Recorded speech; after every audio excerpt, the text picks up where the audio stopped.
ইসলামী ব্যাংকের দুই পক্ষের কর্মীদের মধ্যে সংঘর্ষ ও গুলির ঘটনা ঘটেছে। রাজধানীর দিলকুশায় অবস্থিত ইসলামী ব্যাংকের প্রধান কার্যালয়ের বাইরে গুলির ঘটনা ঘটেছে। গুলিবিদ্ধ হয়ে আহত হয়েছেন অন্তত ৫ জন।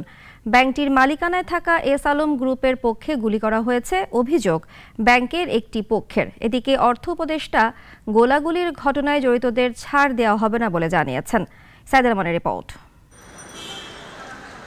2017 সালে ইসলামী ব্যাংকের নিয়ন্ত্রণ নেয় চট্টগ্রামের ব্যবসায়ী প্রতিষ্ঠান এস আলম গ্রুপ। এরপর ব্যাংকে প্রায় 14,000 কর্মী নিয়োগ দেওয়া হয়, যাদের বড় অংশই পটিয়া উপজেলার বলে জানা গেছে।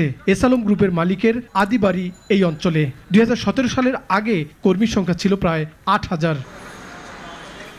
সকালে 2017 সালের আগে নিয়োগ পাওয়া কর্মী এবং পরে নিয়োগ পাওয়া কর্মীদের মধ্যে উত্তেজনা তৈরি হয়। চলে ধাওয়া পাল্টা দেওয়া। এ সময় গুলিতে বেশ কয়েকজন আহত হয়েছেন। রক্তে লাল হয়ে গেছে। আমাদের অনেকই মারা যেতে পারতাম, আল্লাহর রহমত ছিল। আমাদের ভাইরা রুখে দাঁড়িয়েছে খালি হাতে। তারা এস আলম গ্রুপের বিভিন্ন ডাকাতরা এবং বিভিন্ন টোকাই এবং এস আলম গ্রুপের যে সমস্ত গুন্ডা বদমাশ আছে তারা আমাদের উপরে গুলি বর্ষণ করে। শান্তিপূর্ণ মিছিলে আমাদেরকে তারা সন্ত্রাস বাহিনী লিলিয়ে দিয়ে 6 জন ভাইকে আহত করেছে, তারা হাসপাতালে রয়েছে। প্রত্যক্ষদর্শীরা জানান 2017 সালের পর নিয়োগ পাওয়া কর্মীদের ব্যাংকের কর্পোরেট কার্যালয়ে ঢুকতে দেওয়া হবে না বলে আগের কর্মীরা ঘোষণা দেন। সকাল 10:30টার দিকে পটিয়ার কর্মীরা আশেপাশে জড়ো হয়ে ব্যাংকের দিকে রওনা দেন। ইসলামী ব্যাংকে এস আলম ঢোকার পরে হাজার হাজার কোটি টাকা তারা শেয়ার কেলেঙ্কারির মাধ্যমে নিয়ে গেছে। তারা সিটি সেন্টারের ওইখানে হাজার খানেক লোক একত্রিত হয়। এর ভিতরে বহিরাগত ইসলামের বিভিন্ন কোম্পানিতে চাকরি করে এরকম লোকের সংখ্যা বেশি, ব্যাংকারের সংখ্যা কম ছিল।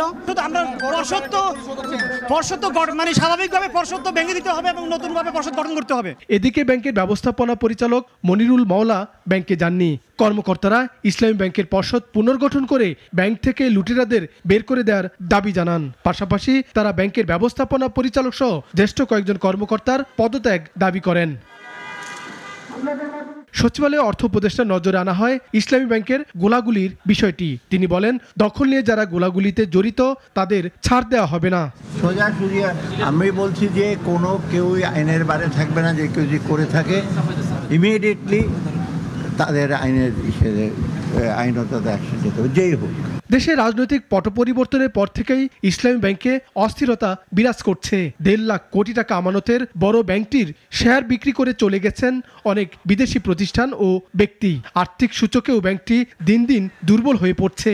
গ্রুপটির মালিকানায় থাকা সোশ্যাল ইসলামী ব্যাংকেও চলছে অস্থিরতা। সাইদুর রহমান, নাগরিক, ঢাকা। 250-টিরও বেশি ডিজাইন অপশন নিয়ে ওয়ালটন স্মার্ট ফ্রিজ, বোঝে আপনার প্রয়োজন।